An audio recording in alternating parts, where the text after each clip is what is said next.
கல் தோன்றா மண் தோன்றா காலத்தே முன் தோன்றிய மூக்க மொழியாம் எம் தாய்மொழியாம் தமிழ் மொழியை வணங்குகிறேன். ஆன்றோருக்கும் சான்றோருக்கும் என்னை போன்றோருக்கும் என்னுடைய அன்பு வணக்கங்கள். புகுந்த வீட்டின் 2ஆம் வருட அனுபவத்தை பற்றி உங்களிடம் பகிர்ந்து கொள்வது உங்கள் என்.சி. இன்பசேகரன்.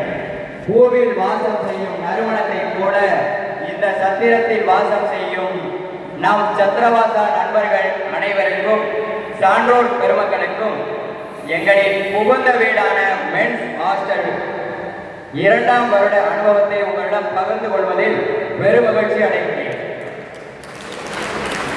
2ஆம் வருடம் வந்த பிறகுதான் 2 விஷயங்கள் நன்றாக புரிந்தது. ஒன்று, தேர்ட் இயர் அண்ணன்கள் செகண்ட் இயர் படிக்கும் போது இவ்வளவு பாடங்களா படித்தார்கள் என்ற ஆச்சரியமும், ஃபர்ஸ்ட் இயர் தம்பிகளை பார்க்கும் போது இந்த ஜாலியை நம்ம மிஸ் பண்ணிட்டோமே என்ற ஏக்கமும் எங்களுக்கு உண்டு. சென்ற ஆண்டு சொல்லியது போல் எங்கள் அண்ணன்கள் எங்களை கொண்டு சென்ற பாதையில் நாங்கள் எங்கள் தம்பிகளை கொண்டு செல்லலாம் என்ற எக்ஸ்பெக்டேஷன் மாறி ரியாலிட்டியில் எங்கள் தம்பிகள் வந்த பிறகு எங்களையும் எங்கள் அண்ணன்களையும் ஏன் ஒட்டுமொத்த ஹாஸ்டலையுமே வழிநடத்தும் வழிமுறைகளை மொத்தமாகவே மாற்றிவிட்டன.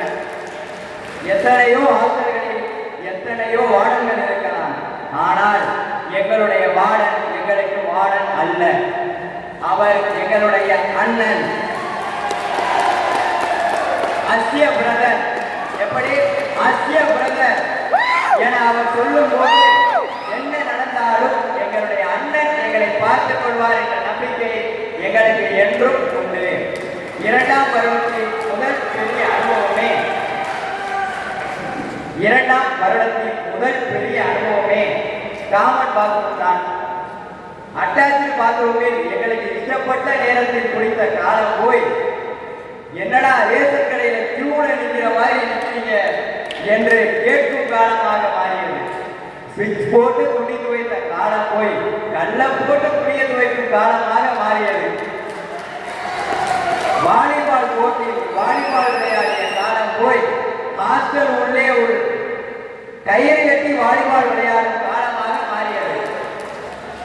பாய்ஸ் ஹாஸ்டலில் ஒரு பாய், அதாவது நிசாம் ரூம், அதற்கு நேராக உள்ள வேப்ப மரம் போன ஜென்மத்தில் என்ன பாவம் செய்ததோ தெரியவில்லை. எங்கள் அண்ணன்களும் தம்பிகளும் சேர்ந்து விளையாடும் கிரிக்கெட்டின் பொழுது ஸ்டம்ப் என்ற பெயரில் பல அடிகளை அது வாங்கி கொண்டிருக்கிறது. ஒட்டுமொத்த ஆற்றலுக்கும் நண்பர்களின் காடியை சேவ் செய்வதற்கு 4 ட்ரிம்மர் வைத்து நாங்கள் செய்யும் அலப்பறைகள் அதுவும் ஒரு ஜாலிதான். ஜாலி போன்றவுடன் தான் எனக்கு நினைவுக்கு வருகிறது, நம்ம டிப்ரெஷன்ல இருக்கும்போது அல்லது சோகமாக இருக்கும்போது ஒருத்தர் வந்து நம்மகிட்ட கேட்பாம இருக்க ஒரு கேள்வி, என்ன வச்சான் ஜாலியா இருக்க. அதை கேட்கும் போது அவனை கழுத்து தின்றதாக தோணும். சுடுதண்ணி கெட்டிலில் நாங்கள் மேகி கிண்டினால் அதற்கு மேலே ஒரு மணி சென்று எங்கள் தம்பிகள் மிட்நைட்டில் காபி பவுடர் பால் பவுடர் பயன்படுத்தி காபி போட்டு குடிப்பதும் சுண்டல் போன்ற பயிர் வகைகள் அவித்து சாப்பிடுவதும் பார்ப்பதற்கு ரசனை மிகுந்ததாக இருந்தது. எங்கள் அண்ணன் தம்பிகளின் பாசம் ஈவினிங் விளையாட போவதில் ஆரம்பித்து ஸ்போர்ட்ஸ் டே, ஹாஸ்டல் டே, ஈஜி வரைய டேப்டர் வாங்குவது, அசைன்மெண்ட் எழுத ஏபோசிட் எக்ஸ்சேஞ்ச் செய்வது, வெள்ளையங்கிரி மலை ட்ரிப் போவது, எங்கள் இன்ஜினியரிங் ஸ்டூடெண்ட்ஸ் மட்டுமல்லாமல் ஹாஸ்டல் காலேஜ் அண்ணன்கள் கூடவும் நல்ல புரிதல் உள்ளோம். ஈவினிங் வாக்கிங் சென்ற காலம் மாதிரி கேண்டீனை நெருங்கிய உடனேயே வாடாமாப்பிள பிரெட் ஆம்லெட் சாப்பிடலாம் என்று மாறியது. 1ஆம் ஆண்டு தம்பிகளுக்கு தெரியாமல் இருந்திருக்கலாம், அசைன்மெண்ட் எழுதுவதை விடவும் ஒரு மிக கடினமான ஒரு வேலை இருக்கிறது, ஸ்கில் ரேக் செய்வது. அதை ஒரு 500 பாயிண்ட் எடுப்பதற்கு நாங்கள் படுபாடு இருக்கிறதே, அப்பப்பா சொல்லி மாறாது. முன்பெல்லாம் ஓட்டு சாரி யானை படம் போட்டு ஸ்நாக்ஸ் பேக்கிற்கு நாங்கள் மட்டும்தான் போட்டி போட்ட காலம். இன்று எங்கள் ஜூனியர் தம்பிகளும் எங்களுக்கு போட்டியாக வந்துவிட்டார்கள். 5 நாட்கள் தாக்கு பிடிக்கும் அந்த பையன் வாழ்க்கை இன்று 2 நாட்கள் கூட தாக்கு பிடிப்பதில்லை.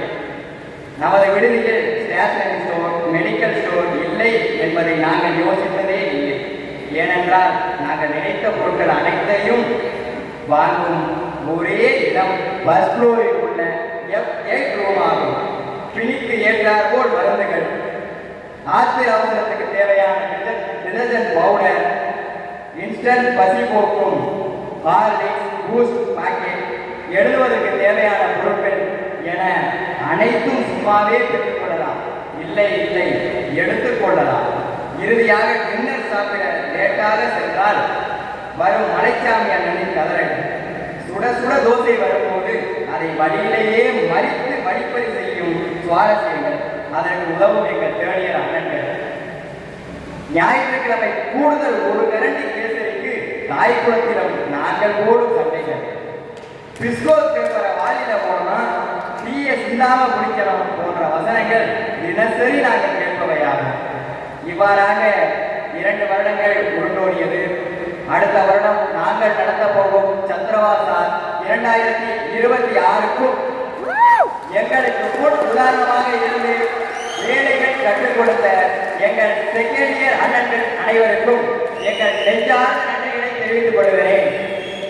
இப்போது எங்கள் தம்பிகளையும் அடுத்து வரப்போகும் 1ஆம் ஆண்டு நண்பர்களையும் அரவணைத்து வரவிருக்கும் 2025-26 கல்வியாண்டை நல்ல முறையில் நடத்தி செல்வோம்.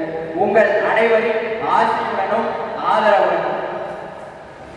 இந்த நேரத்தில் எனக்கு பேச வாய்ப்பளித்த உங்கள் அனைவருக்கும், என்னுடைய பேச்சை கேட்டு ரசித்த உங்கள் அனைவருக்கும் என்னுடைய நன்றிகளையும் நன்றி கலந்த வணக்கங்களையும் அன்போடு தெரிவித்துக் கொள்கிறேன். நன்றி, வணக்கம். Thank you so much.